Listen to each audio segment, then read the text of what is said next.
देवी लक्ष्मी म्हणजे संपत्तीची देवी.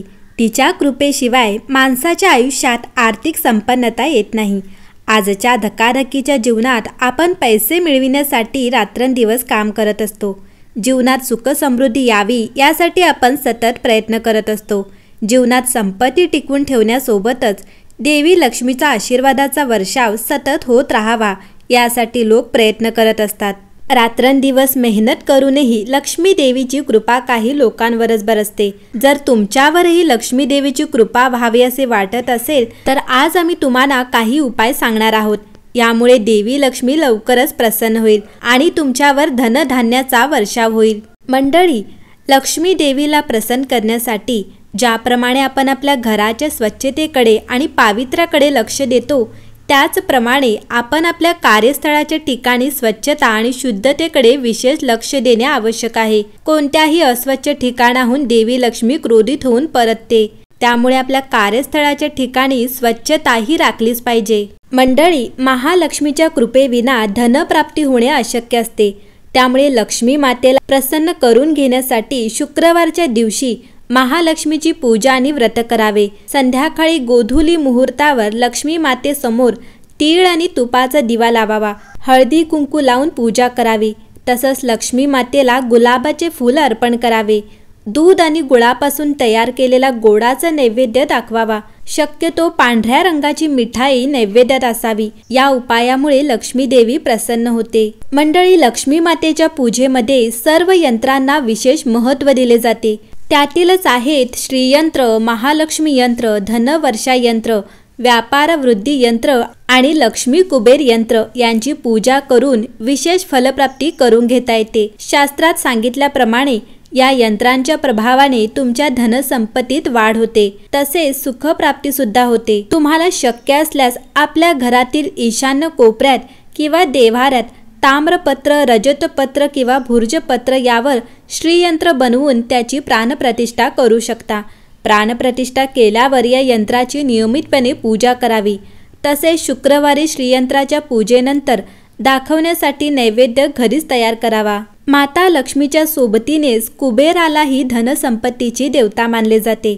पौराणिक मान्यतेनुसार पृथ्वी तलावरील सर्व धनसंपत्तीची राखण करण्याचे कार्य कुबेर देव करत असतात. कुबेर देवाला प्रसन्न करून घेतल्यास तुमच्या जीवनात धनप्राप्तीचे अनेक योग तयार होऊ शकतात. त्यामुळे आपल्या घरातील देवाऱ्यात कुबेराची मूर्ती किंवा प्रतिमा स्थापित करावी. त्यांची पूजा केल्यास जीवनात आर्थिक लाभ होतो.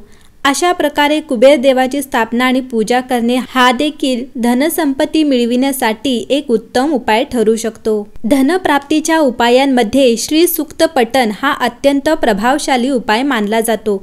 ऋग्वेदामध्ये लक्ष्मी मातेच्या कृपाप्राप्तीसाठी श्री सूक्ताचा मंगलदायक मंत्रांचा उच्चार करण्याचा उपाय सांगितला गेला आहे. शुक्रवारी महालक्ष्मीची पूजा करतेवेळी श्री सूक्त पठण करणे अतिशय शुभ मानले जाते. असे केल्यास महालक्ष्मीची कृपा होऊन इच्छित फलप्राप्ती होऊ शकते. मंडळी, असे म्हटले जाते की आपल्या कमाईपैकी काही भाग दानधर्म करण्यासाठी खर्च करणाऱ्या व्यक्तींवर महालक्ष्मी विशेष प्रसन्न होते. त्यामुळे आपल्या कमावलेल्या पैशांपैकी काही भाग दानधर्मासाठी वापरावा. तसेच काही पैसे परोपकारासाठी व धार्मिक कार्यासाठी देखील खर्च करावेत. इतरांच्या पैशांवर वाईट नजर ठेवू नये. कोणाचीही वस्तू स्वतःजवळ ठेवून न देता ती ज्याची त्याला परत करावी. यामुळे महालक्ष्मी तुमच्यावर प्रसन्न होईल. तसेच दररोज घराच्या मुख्य दारावर हळदीने स्वस्तिक बनवावे. धार्मिक मान्यतेनुसार घराच्या मुख्य दरवाजावर रोज हळदीने स्वस्तिक बनवल्याने देवी लक्ष्मीचे आगमन होते. माता लक्ष्मीला प्रसन्न करण्याचा हा मुख्य मार्ग आहे. स्वस्तिक बनवण्यासोबतच जर तुम्ही घराच्या मुख्य दरवाजावर रोज दिवा लावला तर ते तुमच्यासाठी फायदेशीर ठरेल. दररोज माता लक्ष्मीची आरती करून देवी लक्ष्मीचे घरात आगमन होते. ज्योतिषांच्या मते देवी लक्ष्मीची पूजा अर्चा केल्याने घरात सुख समृद्धी येते. हा उपाय केल्याने धनवृष्टीचा योग तयार होतो. मंडळी, माता लक्ष्मी म्हणते की नेहमी चांगले कर्म करा. जर तुम्ही चांगले कर्म केले तर मला खूप आनंद होईल. चांगले कर्म, गायसेवा, गरजूंना मदत करणे इत्यादी असू शकतात. दररोज 1 रुपये वाचवा आणि काही महिन्यानंतर तुमच्या बचतीच्या मदतीने सेवा करावी. मंडळी, माता लक्ष्मी आपल्या मुलांना कधीही वाईट काळात पाहू शकत नाही. ती तिच्या भक्तांवर वाईट वेळ येऊ देणार नाही, त्यामुळे ती तिच्या भक्तांची जास्त तपासणी करणार नाही. ती जगदंबिका, ती आदिपार शक्तीचे एक रूप आहे, त्यामुळे ती खूप शक्तिशाली आहे. तिने आपल्या भक्तांना वाचवण्यासाठी कोणताही विचार न करता कोल्हासुराचा नाश केला. ती महेश्वरी आहे, कारण ती महान देवी आहे. माता लक्ष्मी ही केवळ समृद्धीची देवी नाही, तर आपण आपल्या सभोवताल पाहत असलेल्या प्रत्येक गोष्टीची देवी आहे. मी फक्त एक जीव आहे. मी मातेची महानता आणि सौंदर्य तसेच शक्ती यांचे वर्णन करू शकत नाही. लक्ष्मी ही इंद्रदेवाची इष्टदेवी आहे, तर ती माता लक्ष्मीची शक्ती आहे. असे म्हटले जाते, ती अलक्ष्मीची शक्ती काही सेकंदातच नष्ट करू शकते.